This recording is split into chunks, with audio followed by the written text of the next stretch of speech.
নমস্কার দর্শক বন্ধুরা, আজকে আপনাদের সকলকেই জানাই এই চ্যানেলে অনেক সুস্বাগতম।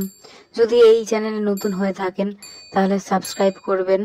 আজকে আমাদের ভিডিওর উদ্দেশ্য হলো জয়া একাদশী বা ভৈমী একাদশী 2025।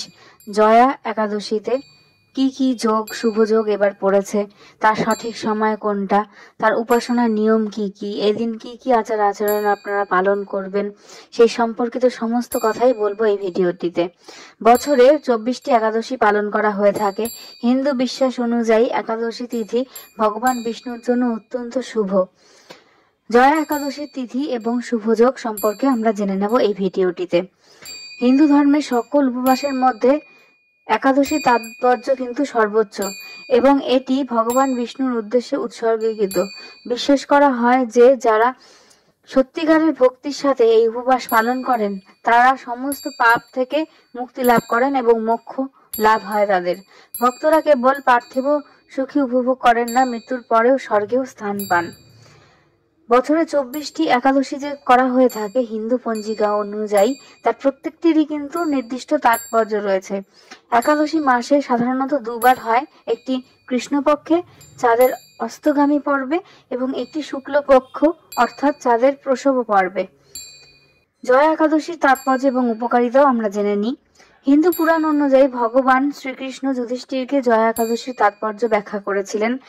বিশ্বাস করা হয় এই উপবাস পালন করলে দারিদ্র্য দুর্দশা দূরীভূত হয়, অকাল মৃত্যুর ভয় দূর হয়, শত্রুদের ধ্বংস হয় এবং পূর্বপুরুষদের কাছে সমৃদ্ধি, সম্পদ এবং আশীর্বাদ আসে। একাদশীকে সকল উপবাসের মধ্যে সবচেয়ে শক্তিশালী হিসাবে বিবেচনা করা হয়ে থাকে, কারণ এটি ব্যক্তিদের জন্ম এবং মৃত্যুর চক্র থেকে মুক্তি লাভ করে, যা পরিণামে মোক্ষ লাভ হয়। বিশুদ্ধ ভক্তির সাথে উপবাস পালন করলে সমস্ত বাধা দূরীভূত হয়, ঐশ্বরিক আশীর্বাদ লাভ হয় বলে মনে করা হয়। হিন্দু পঞ্চাঙ্গ অনুযায়ী মাঘ মাসের শুক্লপক্ষের জয়া একাদশী 7ই ফেব্রুয়ারি 2025 তারিখে রাত 9:26 শুরু হবে এবং 8ই ফেব্রুয়ারি 2025 সালে রাত 8:18 শেষ হবে। যেহেতু উদয় তিথি সূর্যোদয়ের প্রধান সময়টাকে এই প্রাধান্য দেওয়া হয়, তাই উপবাস 8ই ফেব্রুয়ারি 2025 পালন করা হবে বা উচিত।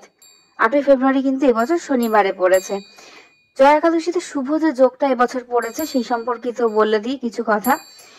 এই বছর জয়া একাদশী রাত্রিতে রবি যোগ, ভাদ্রবশ এবং শিববাস যোগের মিল যাচ্ছে। উপরন্তু মৃগশিরা এবং আদ্র নক্ষত্রের সংযোগ অত্যন্ত শুভ বলে বিবেচনা করা হচ্ছে এবছর। এই উপলক্ষে ভগবান বিষ্ণু এবং দেবী লক্ষ্মীর পুজো করলে সমস্ত ইচ্ছা পূরণ করা হবে বলে বিবেচনা করা হচ্ছে। জয়া একাদশীতে পালনীয় কিছু আচার আচরণ সম্পর্কে আমরা জেনে নিই। সূর্যোদয়ের আগে তাড়াতাড়ি ঘুম থেকে উঠুন এবং ভগবান বিষ্ণুর কাছে প্রার্থনা করে দিনটা শুরু করুন। এরপর ঘর পরিষ্কার করুন, গঙ্গা জল মিশ্রিত জল দিয়ে স্নান করুন, হলুদ পোশাক পরুন এবং সূর্য দেবতাকে জল অর্পণ করুন। হলুদ ফুল, ফল, মিষ্টি দিয়ে ভগবান বিষ্ণু এবং দেবী লক্ষ্মীর ধর্মীয় পূজা করুন। বিষ্ণু চালিসা এবং বিষ্ণু স্তোত্র পালন বা পাঠ করুন। আরতির মাধ্যমে পূজা শেষ করুন। সারাদিন কঠোর উপবাস পালন করুন। সন্ধ্যায় দ্বিতীয় আরতি করুন। শুধুমাত্র ফল আহার করুন এই দিন। রাতে ভগবান বিষ্ণুর ভজন কীর্তন জপ করুন। পূজার পরের দিন উপবাস ভাঙুন এবং দরিদ্রদের খাবার দান করুন। একাদশীর নিয়ম যজ্ঞের থেকেও কিন্তু শক্তিশালী। একাদশী হরিবাসর মানে ভগবান বিষ্ণুর দিন নামে পরিচিত হয়। এটি যে কোনো যজ্ঞ অনুষ্ঠান বা বৈদিক অনুষ্ঠানের থেকে অনেক বেশি ফলপ্রসূ।